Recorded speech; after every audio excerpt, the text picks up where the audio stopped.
calcul d'air, quelques quadrilatères et les triangles. Pour calculer l'aire d'un rectangle, on multiplie la base par la hauteur. Par exemple, pour calculer l'aire de ce rectangle, la base qui mesure 6, l'aire va être égale à la base 6 fois la hauteur 3.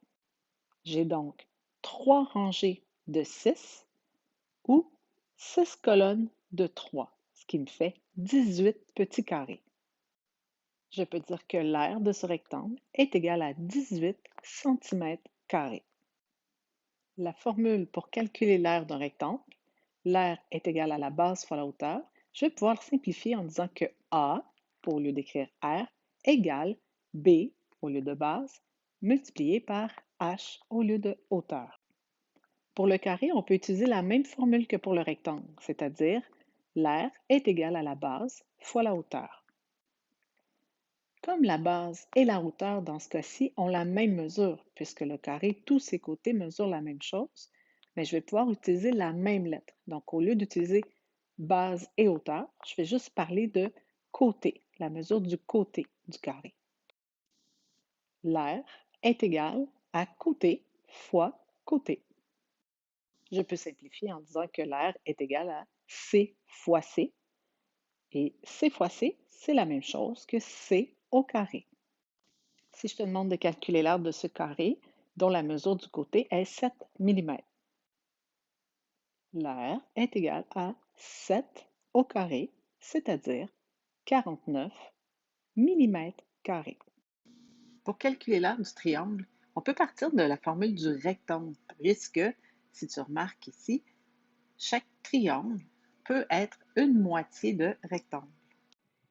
Pour calculer l'aire d'un triangle, on va multiplier la base par la hauteur et on va diviser par 2. La hauteur, elle est toujours perpendiculaire à la base. Calcule l'aire du triangle suivant. L'aire est égale à la mesure de la base, 15, multiplié par la hauteur, 6, divisé par 2. Le 7 et le 11 ne sont pas des mesures qu'on va utiliser pour calculer l'aire. Elles seront utilisées pour calculer le périmètre seulement. On revient à la formule. L'aire est égale à 15 fois 6 divisé par 2. 15 fois 6, ça nous donne 90 divisé par 2 égale 45. Dans ce cas-ci, l'aire de ce triangle, 45 cm². Allons-y d'un autre exemple. Calcule l'aire de ce triangle. Disons que tu connais ce côté-là qui mesure 5, celui-là mesure 9, celui-là mesure 11.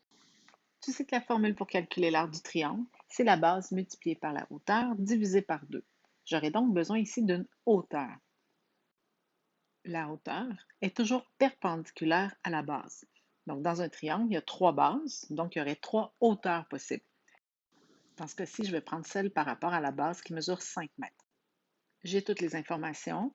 L'aire est égale à la base 5 multiplié par la hauteur 8 divisé par 2. 5 fois 8, 40, divisé par 2. L'aire est de 20 mètres carrés. Tu as remarqué que j'ai utilisé la même mesure de base que j'avais au début, même si la hauteur est prise à côté du triangle, je ne vais pas rajouter cette distance-là. Je vais vraiment utiliser la mesure de la base. Pour calculer l'aire du parallélogramme, nous allons encore partir de la formule pour calculer l'aire du rectangle, c'est-à-dire l'aire est égale à base fois hauteur. La hauteur du parallélogramme, c'est la distance entre ces deux côtés parallèles.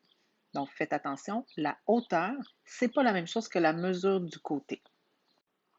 J'utilise la même formule que le rectangle.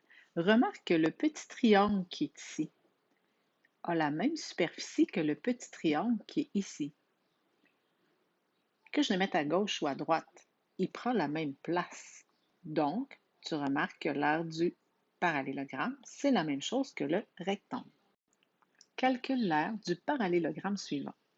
L'aire est égale à la base, 10, multiplié par la hauteur, 6 décimètres. 10 fois 6, ça donne 60. L'aire de ce parallélogramme, 60 décimètres carrés.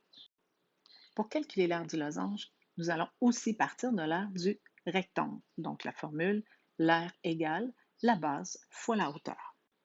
Bon, Un losange, ça n'a pas vraiment de base puis de hauteur. Mais si je mets mon losange dans un rectangle, remarque que la base du rectangle a la même mesure que la petite diagonale du losange. La hauteur du rectangle a la même mesure que la grande diagonale du losange. Tu remarques aussi qu'il rentre deux losanges dans mon rectangle. Donc, la formule pour calculer l'aire du losange, la grande diagonale multipliée par la petite diagonale divisée par 2.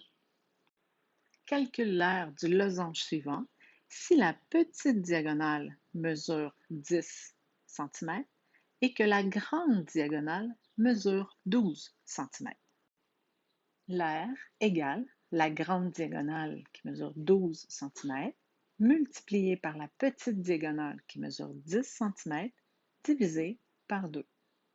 10 fois 12, ça fait 120 divisé par 2 et c'est égal à 60.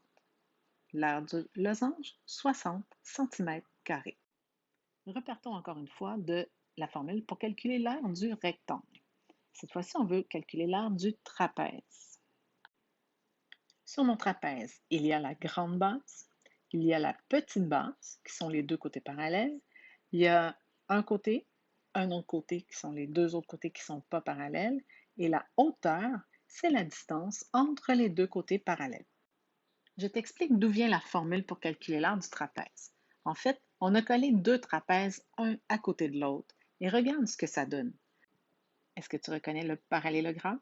Et la formule pour calculer l'aire du parallélogramme? La base fois la hauteur. Dans ce cas-ci, la base, c'est la grande base plus la petite base multipliée par la hauteur du trapèze. Évidemment, j'ai deux trapèzes, donc je vais devoir diviser par 2. Calcule l'aire du trapèze suivant.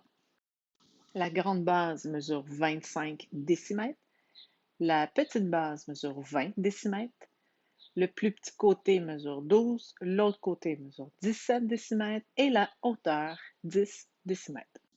L'aire est égale à la grande base, 25, plus la petite base, 20, entre parenthèses, c'est important de faire la priorité, multiplié par la hauteur qui est 10, divisé par 2.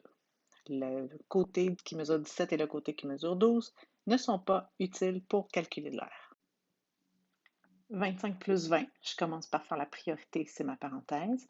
45, 45 fois 10, divisé par 2.